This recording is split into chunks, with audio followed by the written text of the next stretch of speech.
This is Democracy Now!, democracynow.org, the War and Peace Report. We are broadcasting from Silver Spring, Maryland at the Freedom to Connect conference. People have come here from across the country to discuss how to promote internet freedom and universal connectivity. About 2 years ago, news reports described the project of our next guest as a way for overseas dissidents to overcome repressive regimes as they try to censor them by shutting down the internet. Well, this week, the software he helped launch will launch here in the United States. It's called Commotion Wireless. You can download the program on your cell phone or laptop computer in order to create what's called a mesh network that allows you to share internet access with other devices on the network. This so-called peer-to-peer communication can also challenge the centralized business model and control of internet service providers.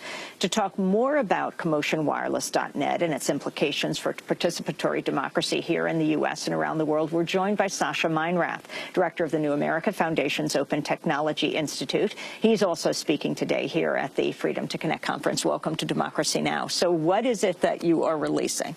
So what we're releasing is software that repurposes available hardware, cell phones, laptops, etc., to allow them to communicate directly with one another. So in addition to needing cell phone unlocking, we really want these technologies to be liberated in the same way that our personal computers can connect to, say, a network inside your home or office. We want to expand that to encompass an entire community, a neighborhood, even an entire So explain city. exactly how it works. So you download software onto these devices, and in the same way that you connect to, say, a Wi-Fi access point or hotspot, they can communicate with one another. So imagine a spider web of connectivity whereby communications can happen over large distances and across a lot of different devices. How do you launch this? You're just putting it on your website? Sure. Well, we've been developing these technologies for about a dozen years now, all open source, freely available, and we're making them available freely via the project website, as well as via any other means for transporting the software. So any cell phone, any laptop that has the software can be used to virally update other devices and spread the communication. So we're talking phones, computers. Now talk about how this all derived. So go back in time. So the background for this project is back a dozen years ago, a decade before Occupy. There was another global justice uprising within the United States. Large-scale protests spanning a number of different cities. You covered it quite well here on Democracy Now! And during those protests, it became very clear that surveillance, monitoring of communications here in the United States was pretty heavily undertaken by law enforcement. And a lot of us came up with the notion that what we really needed was a secure mechanism for communicating here in the U.S. That would not be surveilled and monitored. And that was the genesis of the project. It is now, in many ways, global in scope. We realize that that same need exists worldwide in a lot of different locations.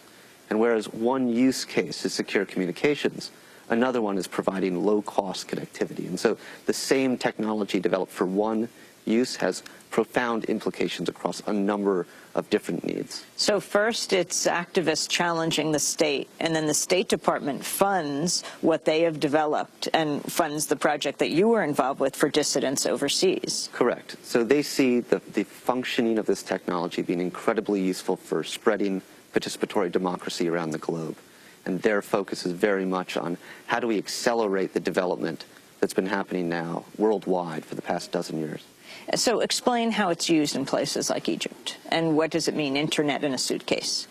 Sure. So in Egypt, where you have a place where the internet was actually shut down, the notion of being able to still communicate, use your cell phones to make phone calls locally, even if the cell towers are off, is really paramount. That use case is something that the technology actually helps solve. So in an Egyptian sort of scenario, if you're in Tahrir Square, you would still be able to communicate. You would still be able to make phone calls. You'd still be able to send text messages. In essence, you'd still be able to organize and share information in real time across the local folks that are there organizing and protesting. And worldwide, of course, this has a lot of different implications for a lot of different protest movements, but also for democracy organizing, human rights work, refugee camps, etc. I wanted to find out what the response is from the telecom industry. AT&T not wanting this to be an issue right now because of telecom policy, saying this kind of tech should be allowed. Explain. Sure. Well, you can imagine if you're a small business, in the same way that you might buy a single internet connection and share it across all of your computers in your office. This is normal today to do this. What we're saying is, well, let's take advantage of that same kind of functionality and allow for people within, say, your office to make free phone calls to one another, to make free text messaging to one another. Huge cost savings. It challenges this business model that everyone has to buy their own internet connection. And it really puts forward this notion of, well, why don't we share resources? We can share them across our neighbors. We can share them within our offices. We can share them across entire cities. And in so doing, dramatically lower the costs for individual users to access communications. So teens texting for free? Teens texting for free, yes. If your tween and all of their friends download this software, they can text for free in their school, dramatically benefiting parents all across the country.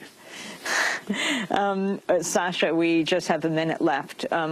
Where do you see decentralized communications going and the challenging of corporations and the state? Although you are funded by the state, how do they feel about the work you're doing here? Sure. So we're incredibly transparent for obvious reasons about where our funding comes from. It comes from a variety of different sources.